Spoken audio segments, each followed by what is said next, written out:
దేవుని ఘనమైన నామమునకు మహిమ ఘనత ప్రభావములు కలుగును గాక. వీక్షిస్తున్న మీ అందరికీ మన ప్రభువైన యేసుక్రీస్తు నామములో శుభాభివందనాలు తెలియజేస్తున్నాను. ఈరోజు మన దేవుని వాగ్దానం రోమపత్రిక 12వ అధ్యాయం 12వ వచనం. శ్రమయందు ఓర్పు గలవారై ప్రార్థనయందు పట్టుదల కలిగి ఉండుడి. ప్రియమైనటువంటి దేవుని సంగమా, ప్రభు వచ్చు దినమున భూమి మీద నేను విశ్వాసాన్ని కనుగొందునా అన్నారు. అంటే ప్రభు వచ్చే దినమున ఎవరిని కనుగొనాలని చూస్తున్నట్టు విశ్వాసాన్ని, అనగా విశ్వాసముతో ప్రభు కొరకు నిరీక్షించే సంఘము కొరకు దేవుడు రాబోతున్నాడు. అయితే ఆ విశ్వాసానికి ఎన్నో రకాల శ్రమలు వస్తాయి. విశ్వాసానికి కలుగు శ్రమలు అనేకములు. అందుకే విశ్వాసమందు నిరీక్షణ, నిరీక్షణ యందు శ్రమలు, శ్రమయందు ఓర్పు కలిగి మనం జీవించాలని పౌలు గారు బయలుపరుస్తున్నాడు. చూడండి, విశ్వాసం అనేది నిరీక్షించు అని యొక్క నిజస్వరూపం. మనం ఏం నిరీక్షిస్తున్నాం?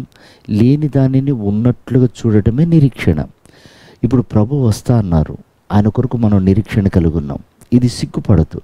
అయితే ఈ నిరీక్షణకు ఓర్పు కావాలి. ఓర్పు కావాలంటే శ్రమలు వస్తాయి, కష్టాలు వస్తాయి. ఇంకా రావట్లేదు కనుక అనేకమైనటువంటి ఆటంకాలు ఏర్పడతాయి. ఆ సమయంలో, ఆ శ్రమల మధ్యలో మనకి దేవుడు ఓర్పు నేర్పిస్తూ ఉంటాడు, సహనం నేర్పిస్తూ ఉంటాడు. ఆ నేర్పించే క్రమంలో ఇవన్నీ దేవుడు మనకి ఎందుకు నేర్పిస్తున్నాడంటే ఆయనను ఎదుర్కోవటానికి మనల్ని సిద్ధపరుస్తున్నాడు. కాబట్టి మీరు విసుకక మానక మాటి మాటికి ప్రార్థన చేయండి అన్నాడు. ఎందుకనంటే మన విశ్వాసంలో స్థిరులమై ఉండాలి. విశ్వాసం కానిదేదో పాపం. విశ్వాసం లేకుంటే దేవునికి ఇష్టలై ఉండటం అసాధ్యం అని ఉంది. ఇప్పుడు ఈ దేవుని బిడ్డలారా, దేవుడు చేసే ప్రతి కార్యం మన విశ్వాసంతో ఎదురు చూడటమే. మన దగ్గర ఏమీ లేదు, ప్రభు ఇస్తాడు. విశ్వాసం ఉండాలి, దాని కొరకు నిరీక్షణ కలిగి ఉండాలి.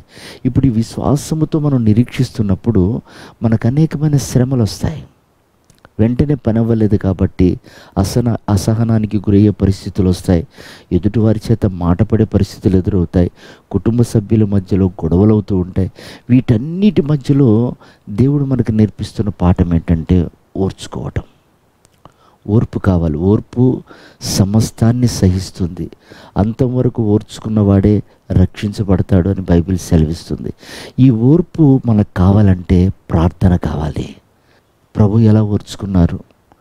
ఉదయం అంతా కూడా పరిచర్య చేసి శోధనలు అనుభవిస్తూ రాత్రికాల సమయంలో తండ్రి పాదాలు పట్టుకొని గెత్సేమనే తోటలో ప్రార్థన చేశారు. కనుక ప్రియ దేవుని బిడ్డలారా, ప్రభు వచ్చు దినమున ఆయన ఏదైతే చూడాలనుకుంటున్నాడో దాన్ని కాపాడుకోవటానికి మనకు ప్రార్థన అవసరం. కనుక విశ్వాసాన్ని కాపాడుకొని విశ్వాసానికి కర్త అయిన మన దేవుణ్ణి చూడటానికి మనం ఆశపడదాం. అందుకొరకే మానక విసుకక పదే పదే ప్రార్థనలలో మనం పట్టు సంపాదించుకుందాం. అట్టి కృప ప్రభు ఈ ఉదయకాలం మనందరికీ అనుగ్రహించి ఆయన రాకడకు సిద్ధపరచునుగాక. ఆమేన్.